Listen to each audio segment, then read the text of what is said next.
الحمد للہ رب العالمین والصلاة والسلام علی سید الانبیاء والمرسلین اما بعد اعوذ باللہ من الشیطان الرجیم بسم اللہ الرحمن الرحیم.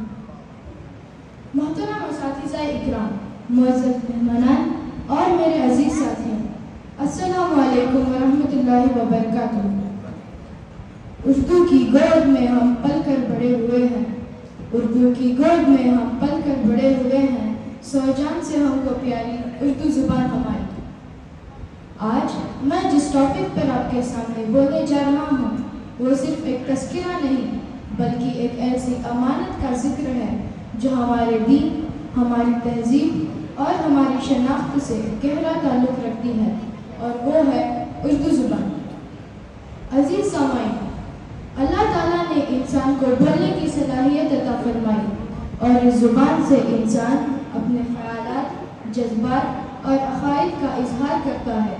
مسلمانوں کے لیے زبان صرف اظہار کرنے کا ذریعہ نہیں بلکہ دین کی تفہیم اور اس کی اشاعت کا ایک مضبوط وسیلہ بھی ہے. ہندوستان کے مسلمانوں کے لیے اردو وہ عظیم نعمت ہے جس کے ذریعے دین کی روشنی عام ہوئی. یہی وہ زبان ہے جس میں ہندوستانیوں کے لیے قرآن مجید کے ترجمے ہوئے. یہی وہ زبان ہے جس میں ہندوستانیوں کے لیے احادیث مبارکہ کی تشریحات لکھی گئی، اور یہی وہ زبان ہے جس میں مشکل مسائل کو آسان انداز میں لوگوں تک پہنچایا گیا. یہی وہ زبان ہے جس میں مسلمانوں نے دین کو گھر گھر تک پہنچایا.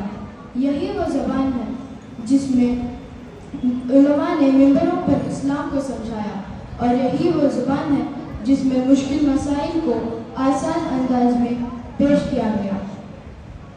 محترم حاضرین، جب ایک عام مسلمان عربی زبان سے انجانا ہوتا ہے تو اردو ہی اس کے دین کو سمجھنے کے لیے دروازہ بنتی ہے. اگر اردو نہ ہوتی تو شاید دین کی بہت سی باتیں ہم تک اس آسانی سے نہ پہنچ پاتی. لیکن افسوس، آج ہم اس زبان سے دور ہوتے جا رہے ہیں. ہم نے اسے صرف ایک سبجیکٹ سمجھ لیا ہے، حالانکہ یہ ہماری دینی وراثت ہے. ہم بہت سی زبانیں سیکھنے کی کوشش کرتے ہیں لیکن اردو کو نظر انداز کر دیتے ہیں، جس کے نتیجے میں نئی نسل یعنی نیو جنریشن دین کی بیسک کتابوں سے بھی دور ہوتے جا رہی ہے.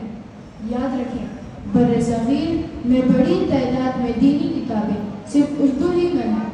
اگر ہم نے اس کی حفاظت نہ کی تو ہم اپنے دینی سرمایہ سے خود کو محروم کر بیٹھیں گے. آخر میں اپنی بات ان جذبات کے ساتھ ختم کرنا چاہوں گا کہ اردو ہماری دینی شناخت کی محافظ ہے، ہماری تہذیب کی امین ہے. اگر ہم نے اس کی حفاظت کی تو ہم اپنے دین اور پہچان کو محفوظ رکھ سکیں گے. اور میں اللہ تعالیٰ کا شکر ادا کرتا ہوں کہ اس 40 روزہ سمر کیمپ میں مجھے اردو جیسی میٹھی اور شیریں زبان سیکھنے کا موقع ملا. بات کرنے کا حسین طور طریقہ سیکھا، بات کرنے کا حسین طور طریقہ سیکھا، اردو کے بہانے سے ہم نے سلیقہ سیکھا. وآخر دعوانا ان الحمد للہ رب العالمین.